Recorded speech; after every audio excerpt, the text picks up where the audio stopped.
Mit diesem Weihnachtsplätzchenrezept und meinen Tipps und Tricks zauberst du im Handumdrehen ganz viele verschiedene, leckere, wunderschöne Plätzchen, mit denen du deine Familie und Gäste in der Adventszeit und an Weihnachten überraschen kannst. Hey, ich bin Nadja und liebe es, Plätzchen zu backen. In diesem Video zeige ich dir, wie du aus einem einzigen Grundteig 25 verschiedene Weihnachtsplätzchen zaubern kannst. Dazu brauchst du keine spezielle Küchenmaschine oder Ausstecher, sondern vor allem deine Hände und vielleicht etwas Freude am Backen. Für den Grundteig brauchen wir 250 Gramm Butter, 200 Gramm Zucker, 2 Eier, eine Prise Salz, einen Teelöffel Backpulver sowie 500 Gramm Mehl. Die zimmerwarme Butter in eine Schüssel geben und verrühren. Zucker beigeben, sowie die Eier und alles schön schaumig schlagen. Nun kommen die trockenen Zutaten dazu, also Salz, Backpulver und Mehl.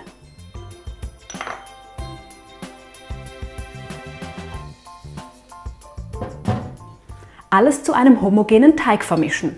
Zuerst mit der Kelle, dann von Hand zusammenkneten. Alternativ kannst du natürlich auch die Küchenmaschine oder ein Rührgerät verwenden.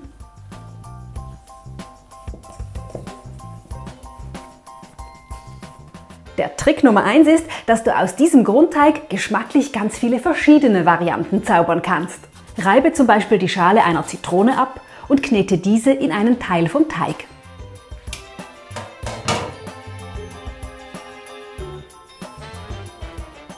Statt Zitrone kannst du natürlich auch Orangen verwenden oder andere Zitrusfrüchte wie Limette.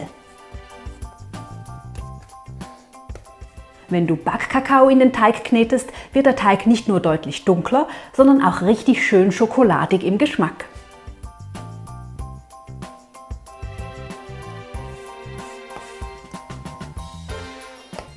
Auch gemahlene Nüsse eignen sich sehr gut, um einen Teig zu aromatisieren, zum Beispiel Mandeln oder Haselnüsse.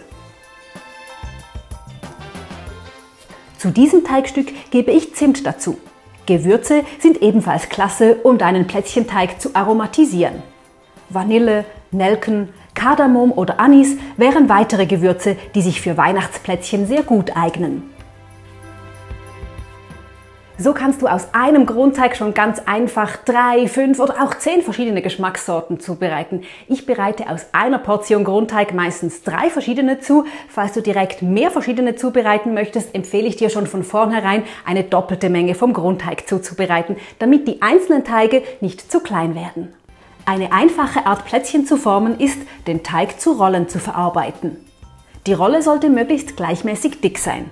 Wie dick oder dünn ist dir überlassen. Wenn du lieber große Plätzchen magst, dann mach die Rolle dicker. Wenn du lieber kleine Plätzchen hast, dann forme eine dünnere Rolle. Nun wälze ich meine Rolle noch in etwas Mohn. Das gibt einerseits noch einen leckeren Geschmack und sieht andererseits natürlich auch toll aus. Nun in ein Bienenwachstuch oder in Klarsichtfolie einwickeln und vor dem Schneiden für 2 Stunden in den Kühlschrank oder 30 Minuten in den Gefrierschrank geben. Diese Rolle wälze ich in Zimt und Zucker. Mit unterschiedlich aromatisierten Teigen und unterschiedlicher Zutat, in der du die Rolle wälzt, kannst du wiederum viele verschiedene Varianten zaubern. Gehackte Nüsse passen zum Beispiel ebenfalls gut. Außerdem kannst du hellen und dunklen Teig auch kombinieren. Dazu wallen wir den hellen Teig auf etwas Mehl dünn aus. Ebenso den dunklen Teig. Wichtig ist, dass die Teige gleichmäßig dick sind. Also nicht an einem Ende dicker als am anderen.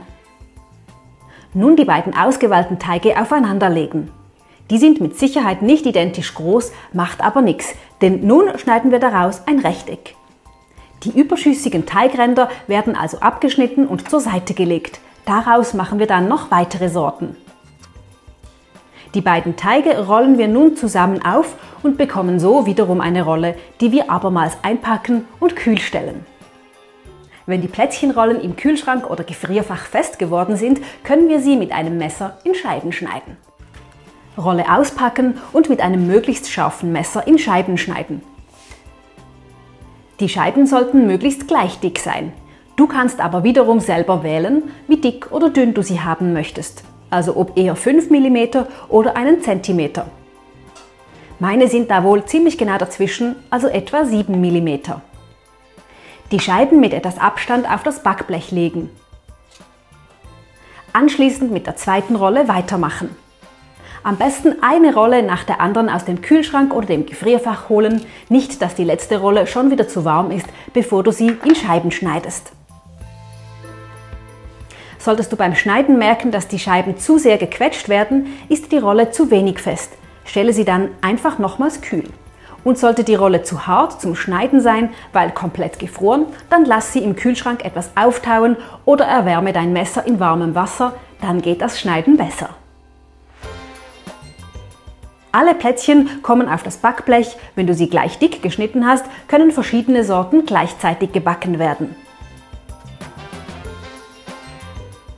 Einen Teil unserer Plätzchen können wir auch im Waffeleisen backen. Das geht ganz einfach und schnell. Aus dem Teig kleine Kugeln formen. Je nach Größe des Waffeleisens so etwa 2 bis 6 Kugeln gleichzeitig ins Eisen legen. Deckel schließen und etwa 2 Minuten backen. Da der Teig genug Butter enthält, musst du das Waffeleisen nicht mal einfetten. Wenn die Plätzchen leicht bräunlich sind, rausnehmen und die nächste Portion backen. Du kannst auch größere Kugeln machen, dann werden auch die Plätzchen größer. Uns gefallen die kleinen aber definitiv besser. Das Waffeleisen sorgt nicht nur dafür, dass die Plätzchen schön gebacken werden, sondern auch für die schöne Form. Ich muss sagen, die kleinen gefallen mir wirklich sehr gut.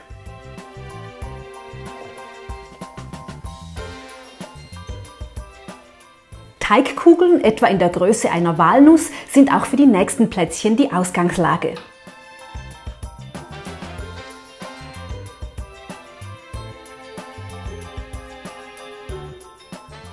Nun nehme ich einen Schneebesen, stecke diesen kurz in den übrigen Teig, damit der Schneebesen etwas fettig wird, tunke ihn nun in etwas Backkakao und drücke ihn so in die Kugel.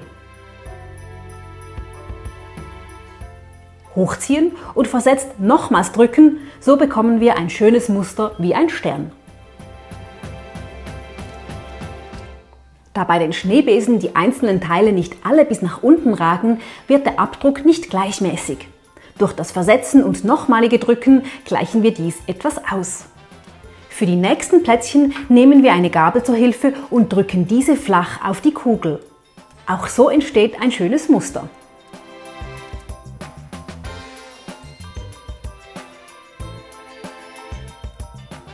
Auch der Fleischklopfer kann dir beim Plätzchenbacken behilflich sein. Denn auch damit zauberst du ein richtig tolles Muster auf die Weihnachtsplätzchen. Durch das Backpulver gehen die Plätzchen beim Backen leicht auf, das heißt, wir sollten unsere Muster deutlich prägen, also nicht zu zaghaft, sonst sieht man sie nach dem Backen zu wenig. Alternativ können wir mit dem Stiel einer Kelle eine Vertiefung in die Mitte der Kugeln drücken.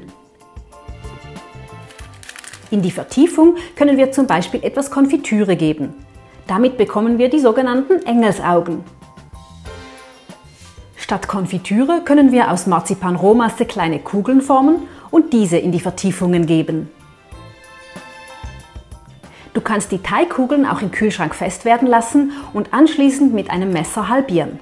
Und mit der Schnittfläche nach unten ebenfalls auf ein Backblech setzen. Diese werden wir nach dem Backen mit einer Buttercreme oder Konfitüre füllen.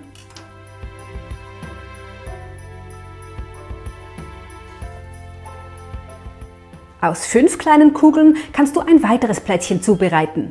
Die Kugeln länglich formen, auf einer Seite zu einer Spitze hin. Leicht flach drücken und auf dem Backblech zu einem Stern anordnen. In die Mitte kommt nur noch eine Haselnuss und wir haben ein neues Plätzchen kreiert.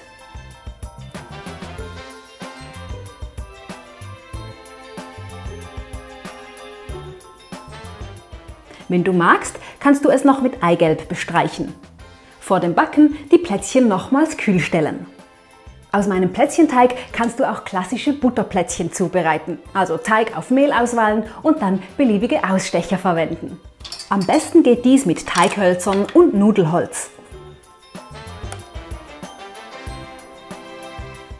Falls du keine Teighölzer hast, kannst du auch 2 Brettchen verwenden. Und falls du kein Nudelholz hast, verwende einfach eine Flasche.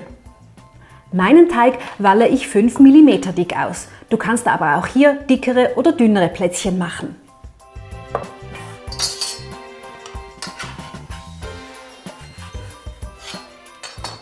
Nun steche ich Sterne aus und lege die Plätzchen mit etwas Abstand aufs Backblech.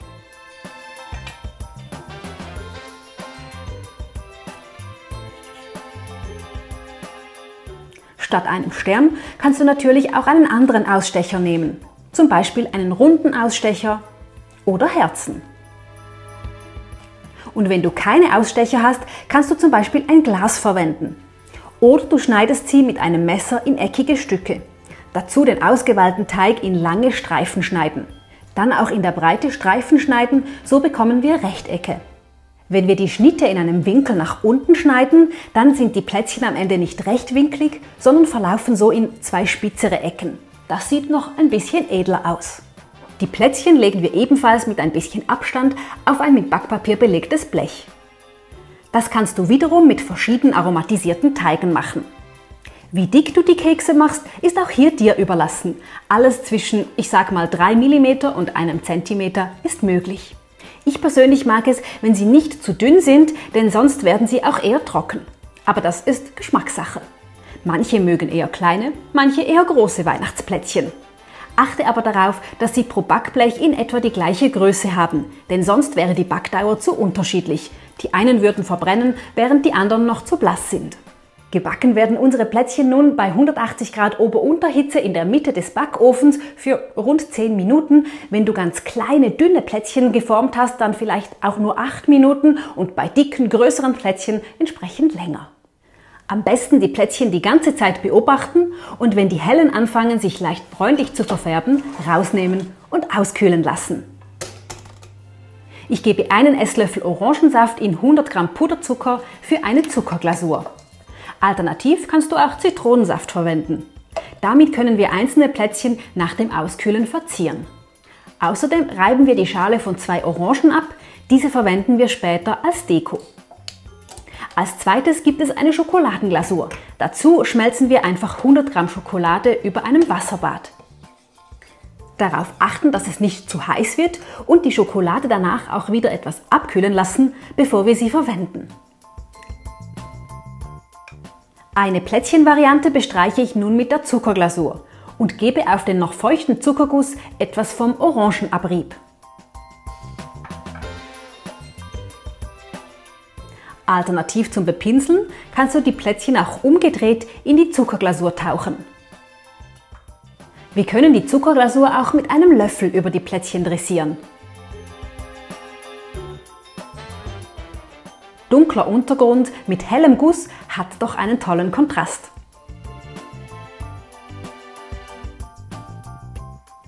Mit der Schokoladenglasur können wir ähnlich verfahren. Entweder bepinseln oder wiederum umgedreht in die Glasur tauchen. Aber natürlich nicht das ganze Plätzchen, sondern nur die Oberfläche. Hier setze ich auf die noch feuchte Glasur eine Mandel als Dekoration.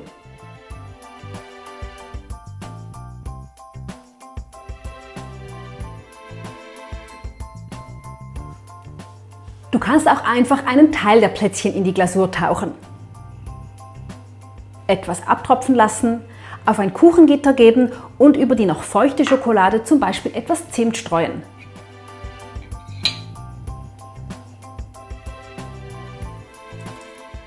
Und auch die Schokoglasur kannst du mit einem Löffel über Plätzchen ziehen.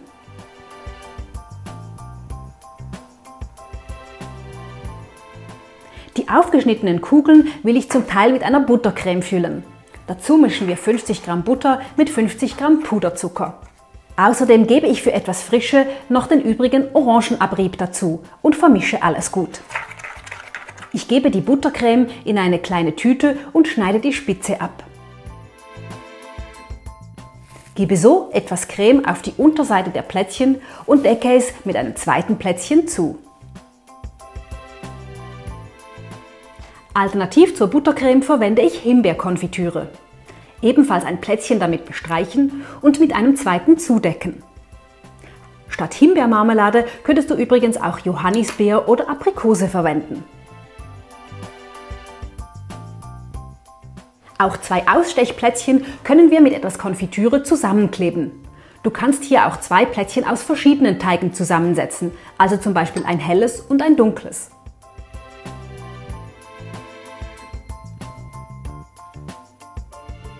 Und statt Marmelade kannst du auch einen Schoko-Haselnuss-Aufstrich verwenden. Achte darauf, dass du die Füllung eher in die Mitte gibst und nicht bis zum Rand, damit die Plättchen außen nicht kleben.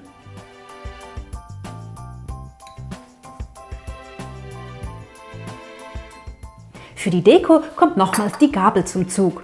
Ich lege sie auf ein dunkles Plättchen und siebe etwas Puderzucker drüber.